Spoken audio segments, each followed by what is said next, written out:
jërë ngeen jëf mbokki internautes yi nga xam ne ni yéen a ngi seetaan seen télévision Dunya Production ñu fi amalee émission bi nga xam ne ni moo di déggoo tey nag ñu am mbégte di dalal gan gu mag di Aïssatou Ndiaye ñu gën koo xam ci Aïda Ndiaye jiite mouvement bi nga xam ne ni moo di Yokku Jëf nekk responsable politique APR fii ci Daara di jàppale le ministre de l'intérieur et de la sécurité publique di Aly Ngouille Ndiaye laataa ñuy tàmbali waxtaan wi rek ñu bàyyi la Aïda nga nuyoo ak mbokki internet yi ñuy seetaan jamono yi. bismillahi rahmaani rahim maa ngi nuyu mbokku internet yëpp di nuyu mbokku téléspectateurs yi maa ngi leen di nuyu yéen ñëpp.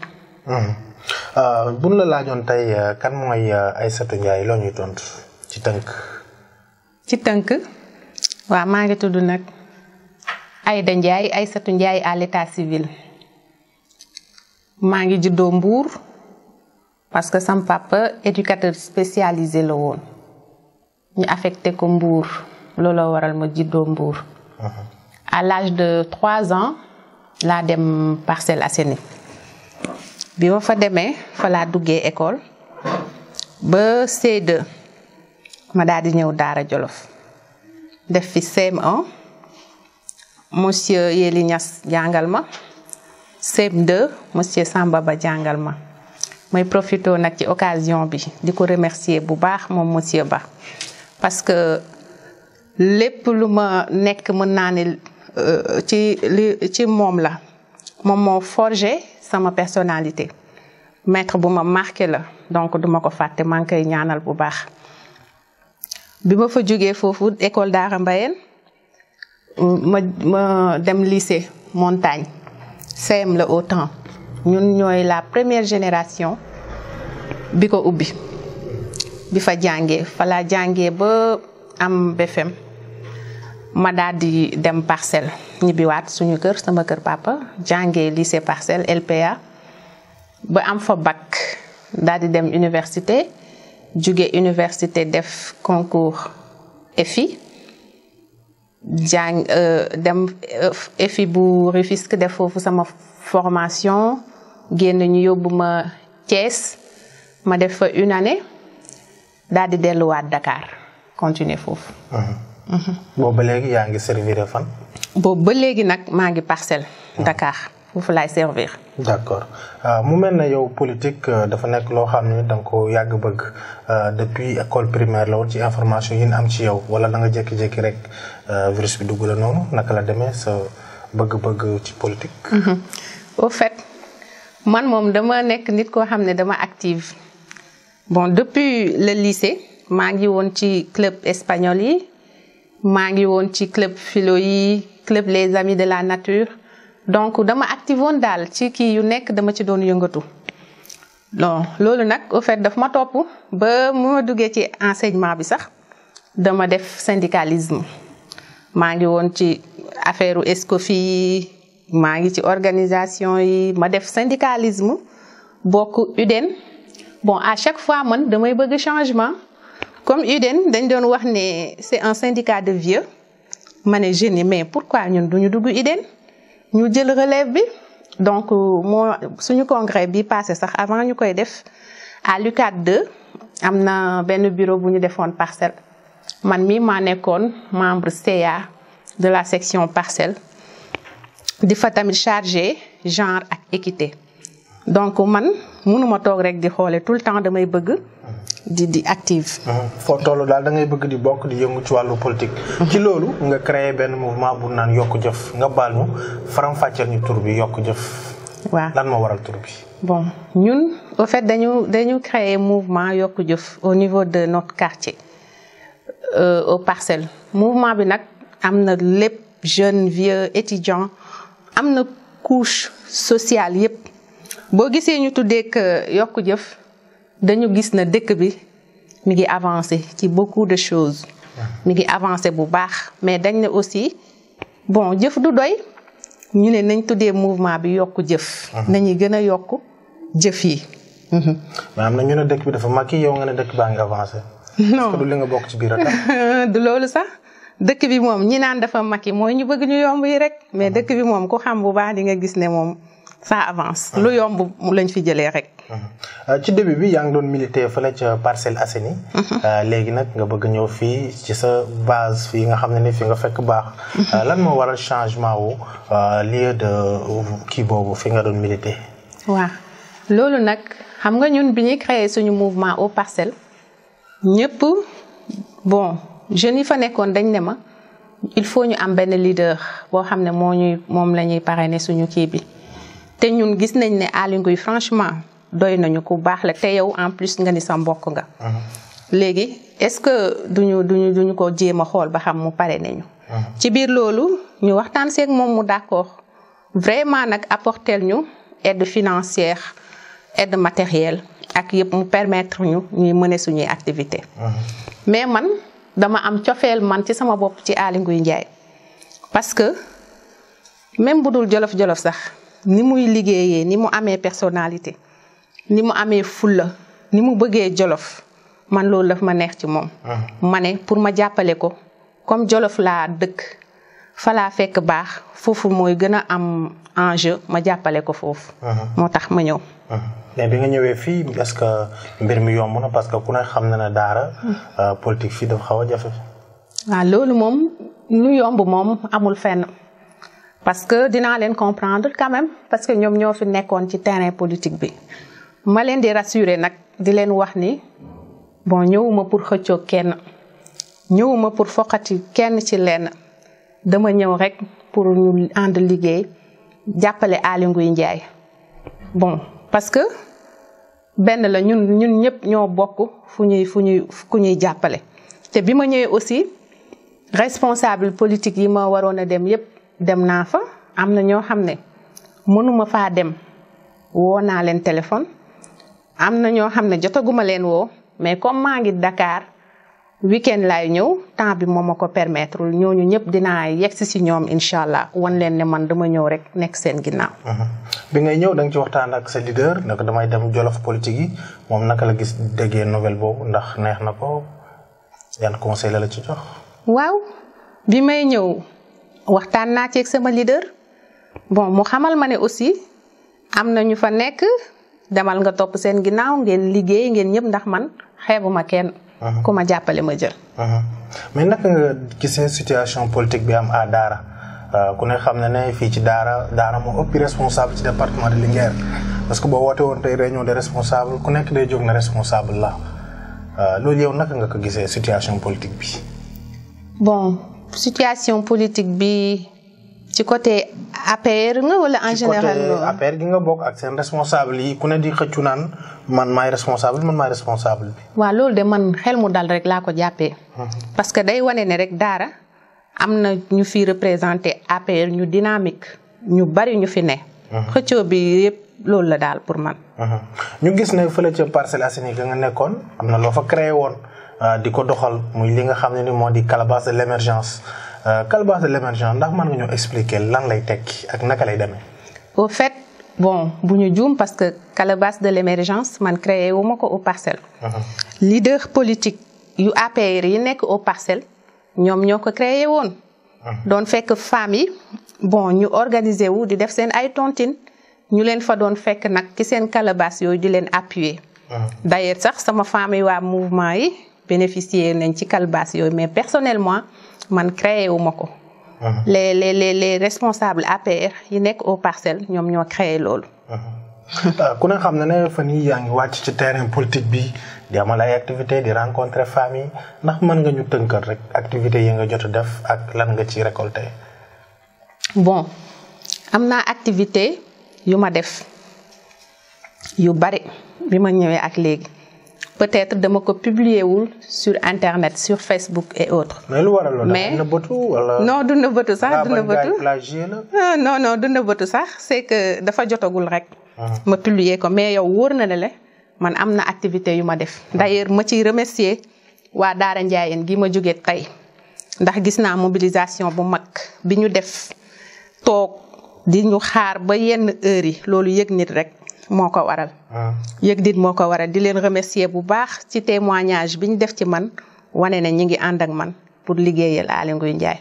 ak fi ma jaax fépp nag d'accord mbokk ak xarit yi nga xam ne yéen a ngi seetaan seen émission déggoo ñuy am mbégte rek tey di leen fàttali ne sunu gan tey mooy Aïssatou Ndiaye ñu gën koo xam ci Aïda Ndiaye nekk responsable politique APR di militer fii ci Daara Aïda ba tey ku ne xam na ne yow politique mën na ne ci sa biir famille lu fa am solo la parce que sa cousin di Baba Lissa moo jiite LD fii ci Daara ki di Bouna Sémou bokk aussi LD di sama ngeen bokk benn papa. Pape Sara Ndiaye aussi bokk leen sensibilité Diegane Ndiaye bokk fekkee ma ci boole est-ce que loolu di indi division ci biir famille bi. non du tout parce que loolu moom foog naa yéen ñi ñu xamul bu baax yéenay wax loolu. ñun suñu famille sam papa wax naa la ko léegi c'était un éducateur spécialisé ku wax éducateur spécialisé xam nga ne yar nga ku ne donc suñu famille moom mu yaree ñu ci démocratie yaree ñu ci respecter opinion l'autre avis yu kooku respecter ku ne respecter yoon bi nga jël donc ñoom bu ñu bokkul fu ay mbubb la rek yu ñu sol kii dafa sol mbubb bu jaune kii sol mbubb bu marron kii sol mbubb bu beige mais mbubb yooyu noonu ci politique lañ koy sol bu génne na bu ñu dajee kër ga ñun ñëppay sumeeku on est une seule famille unique solidaire ku ci nekk sa problème mu moroom mooy sa problème amuñu xaar ma yàlla ak kenn li ñuy def dañ ko rafetal maa ngi profité tamit au passage di remercier Bouna Sémou suñu taawu kër mooy suñu papa moo fi ne ku taxawu nañu bu baax di remercier Pape Sara Ndiaye man ak moom réeroowuñu ci lenn Diegane Niang bu fekkee ma ci boole aussi moom moo ma yar sama yaay moo ko yar tey lañ gën a déggoo politique duñu diviser parce que loolu lu nekk ci ñun la ba pare. mu mel ne sa ñëw bii nga ñëw fii ci Daara dugg ci terrain politique bi di mener ay activité jur na coow lu rëy ci yenn responsable yi nga yëg ak nga ñàkk yëg am na ñuy ñaxtu ci yenn responsable yi ne yaa ngi jël seen militants yi yaa ngi foqal ni seen militants yi li koy firndeel mooy lumbal gi nga dëkk dafa bari ay responsable APR yu fa nekk loolu noo ko jàngate. non loolu moom foog naa seen wax la rek. foog naa seen wax la yéen journalistes yi. parce que nag nanguwuma militant kenn nanguwuma base kenn li ma la wax tout à l'heure rek jàppale Aly Ngouille moo ma yëkkati te su ma ñëwee fekk leen ñoom tamit ñuy jàppale Aly Ngouille kon man dama leen koy gën a yombalal. ñun ñoo bokk fu ñuy sotti wax naa leen ko dañuy root rek ñoo bokk fu ñuy sotti te ku nekk bu jàppee dañuy gaaw a feesle rek di la wax ne nag responsable yooyu nañ dalal seen xel. lumbal am na ñu ma fa waxataanal ñu bari mais am na ñoo xam ne jotaguma faa dem. ñooñu dinaa fa ñëw ñu waxtaan nañ dalal seen xel. nanguwuma base kenn damay defar rek. en tout cas ki nga xam ne ni moo di Lamine Ndiaye moom aussi yore woon benn mouvement boo xam ne ñu ngi koy tibbee cercle de réflexion pour le développement de Daara gis nañ ne bi muy lancé mouvement bi ñëwoon nga ànd ak moom ba jël parole ba nit ñëpp sax di la fa féetale da ngaa seeyal sa mouvement ci bosam wala da ngeen a lëkkaloo di liggéey nga leeral ñu ko. Lamine Ndiaye nag man ak moom dañoo yàgg Lamine yàgg na ma fekk Parcelles ci yu bari di ma jàppale bi muy créer mouvement ma wax ko mu ne ma ne ko mu wax ma ko ma ne ko loolu de moom lu baax la ndax yow Daara kenn ëppalewu la fa muy nit ku baax nag ku dëggu ma ne ko man de li ma ci mën dinaa ko def dinaa la accompagner nga créer sa mouvement bi muy dem Daara ñu ànd ma gunge ko ndax Lamine ñoo bokk lépp ma gunge ko bu ngeen amee archive yi wala audio yi bu ngeen ko tegee di ngeen dégg bu baax li ma wax ma ne leen Lamine de mi ngi nii nit la koo xam ne tey jii bu ma waxoon ne Aïda sayelal sa mouvement ci sama bos ma def ko parce que jaral na ma ko ndax baaxam ndax dëggoom ndax cër bi ma jox loolu de laa wax waaye nag nekkuma ci ginnaaw Lamine Ndiaye de man damaa yore woon sama mouvement à Dakar nekkuma ci ginnaaw Lamine Ndiaye waaye nag lépp lu muy def activité bu muy def bu ma ko yëgee dinaa ci def li ma mën sama kéem ci lay kàttan ndax jaral na ma ko. élection présidentielle yi mi ngi waaj a ñëw daanaka mën na ay weer moo ci des naka la sa mouvement bi di yokk jëf fas yéene taxawee ci élection yooyu. waaw élection yi comme niñ ko daan defee rek comme maa ngi nii au niveau de Daara dinañ ci def suñu kéem ci lay kàttan dinañ ñaax nit ñi ñu dem inscrire parce que loolu moo li ci yooyu yëpp amul solo. inscription moo am solo dem voter ji ñi amul carte dinañ fexe ñu am carte teel koo jël bu jour baa ñu voter ji sensibiliser leen ci loolu yëpp d'accord kon ñëw marqué benn pause rek ba mu pare daal di ñëwaat ci suñu deuxième partie émission. d'accord.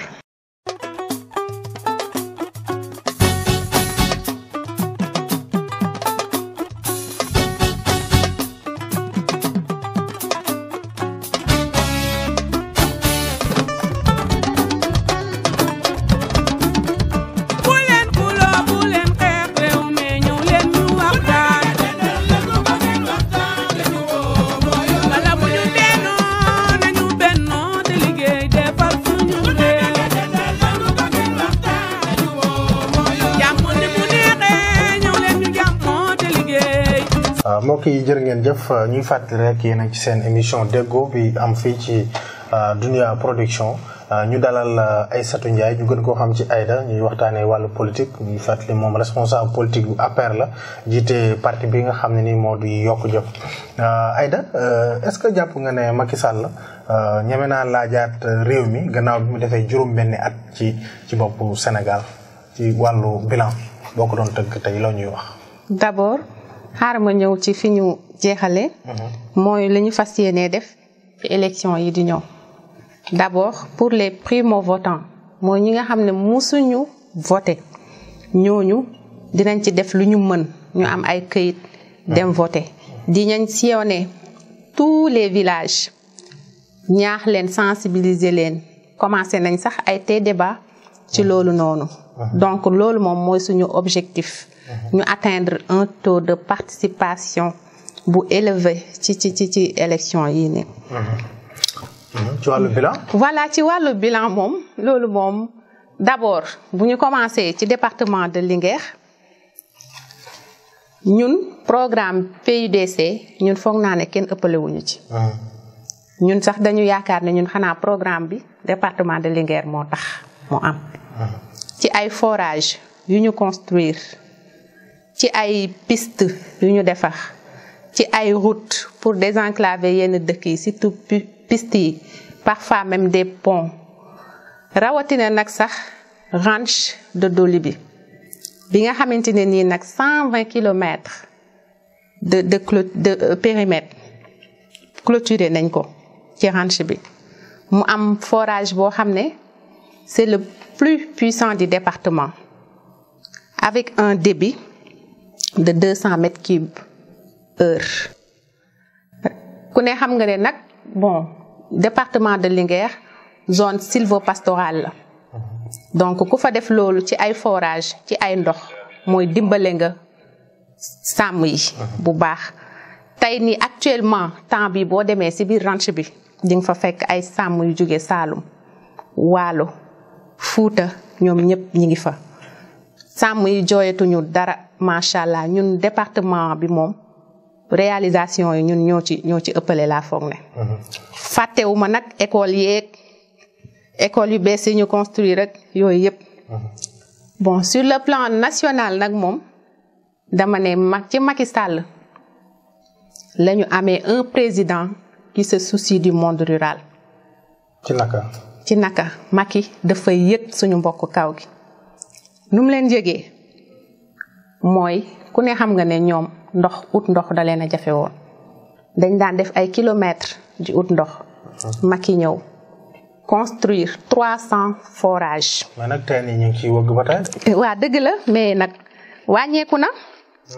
teen yi ñu ngi ciy wëgg mais nag wàññeeku na bu baax ndaxte bu defee 300 forages.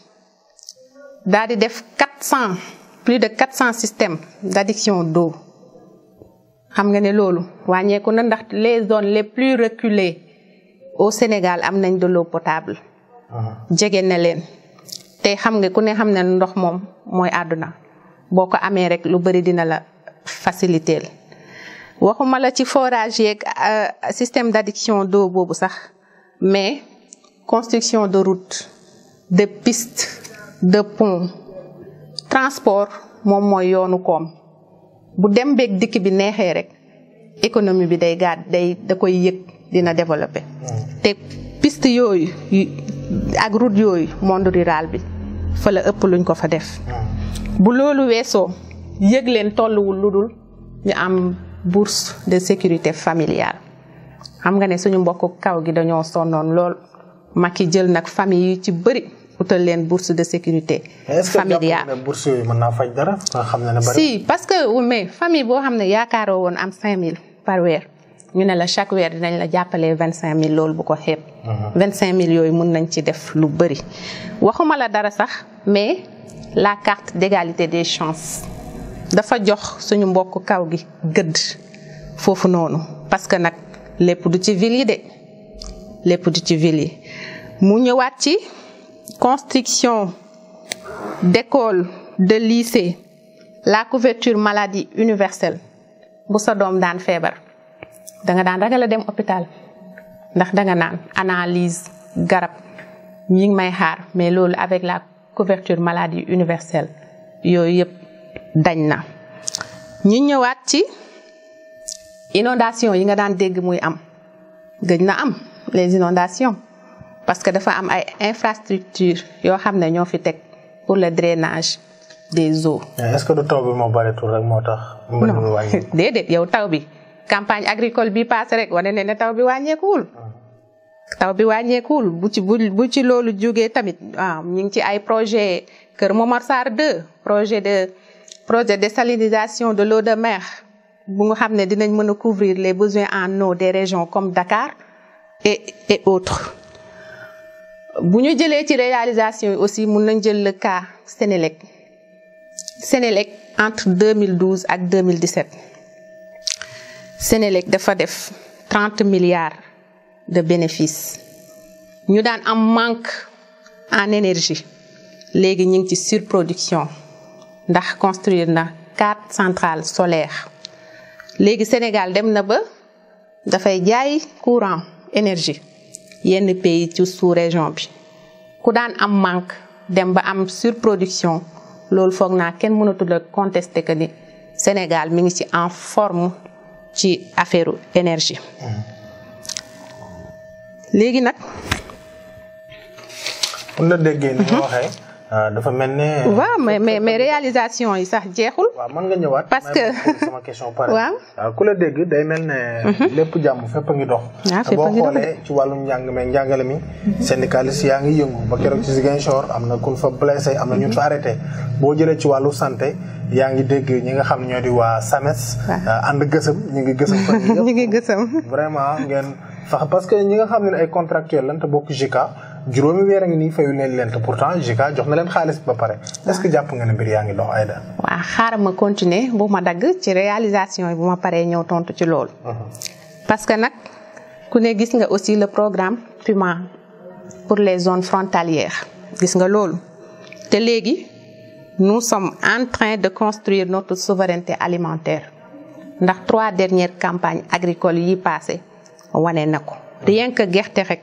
ñu ngi produire 1 million de tonnes par année kon loolu c'est à saluer ci yeneen infrastructure li ci mel ne ay train express régional bi nga xam ne a pour vocation de transporter 120 000 Sénégalais loolu c'est à saluer buñ ci jógee aéroport AIBD yi nga xam ne dafa taxawoon daanaka Macky eggali ko buñ ci jugee maanaam bu ñu xoolee sax taux de croissance Sénégal en 2012 ci 1,7% lañ nekkoon mais léegi ñu ngi ci 6,7%.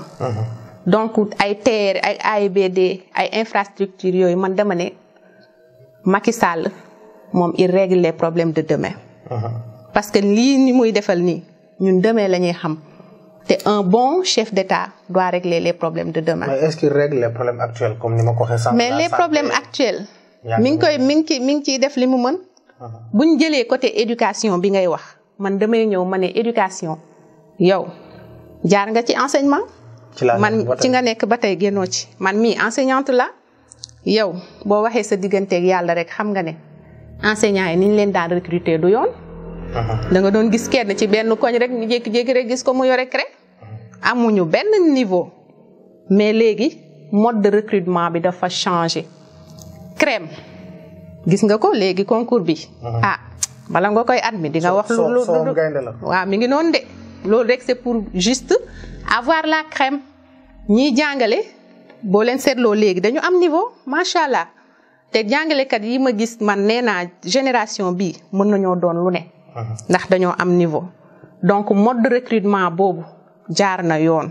xanaa kay nag dafa am ay peut-être ay problème comme grève bi nii man syndicaliste la bi ñu doon grève man maa njëkk a publier sama page Facebook ne sama collègue enseignant yépp dem leen ngeen grève mais bi ma gisee ne gouvernement bi mi ngi def ay actes ay efforts de grands efforts nag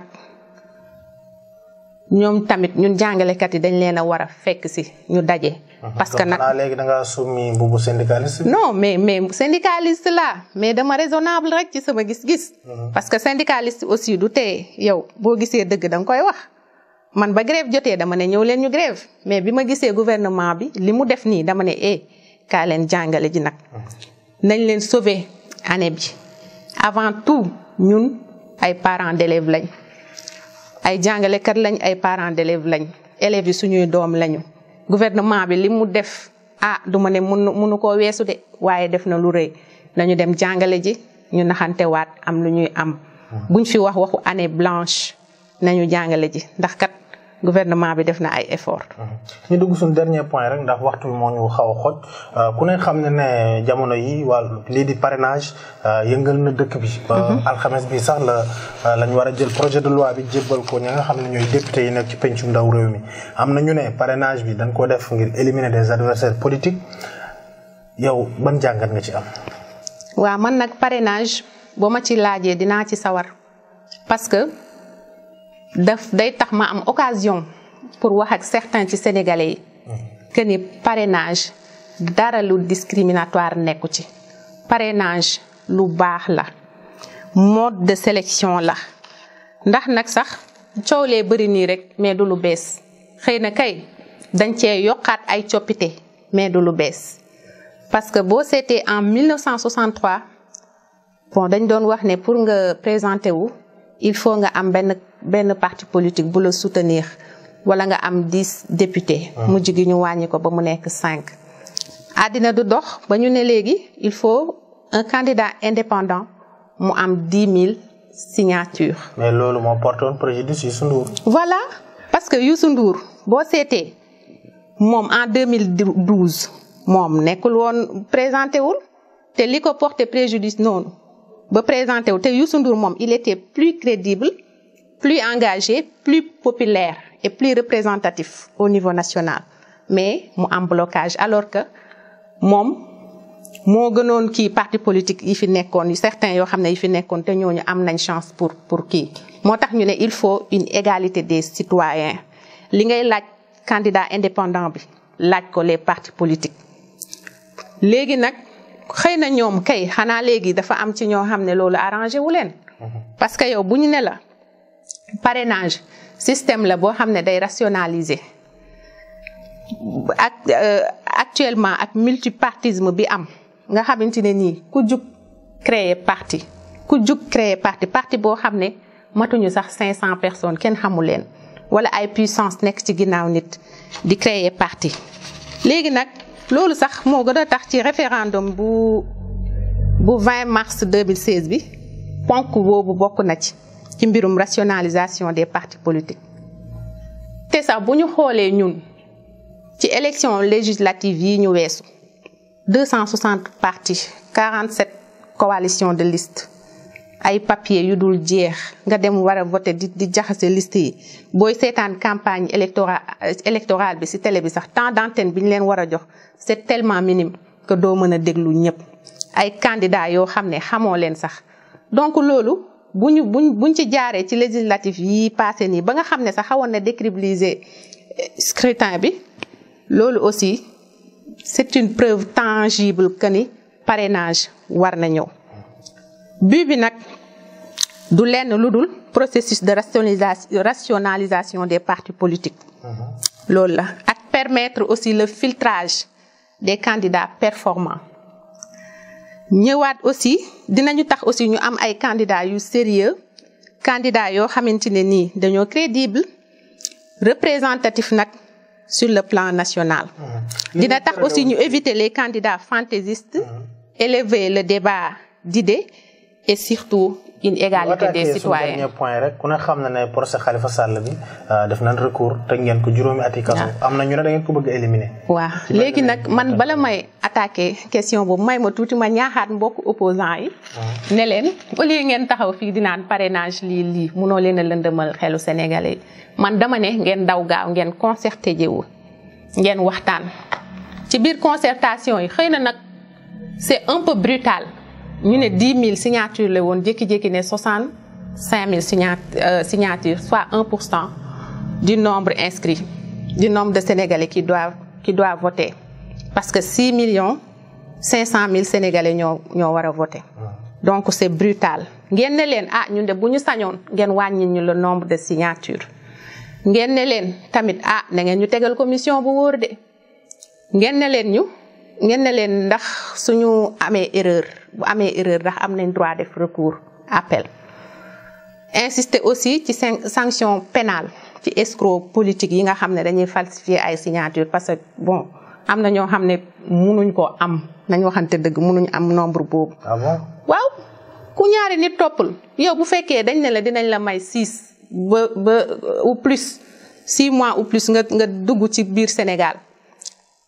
moitié région yi 7 régions yi nga fexe ba am fa 65 000 signatures yow nga def loolu yëpp te mënoo koo am est-ce que kooku mérité na ñuy imprimer 6 500 000 de bulletins. d'accord suñu dernier loolu yàq la attaque ku ñëw ci kaw Khalifa Sall bi bata waxtu bi jeex.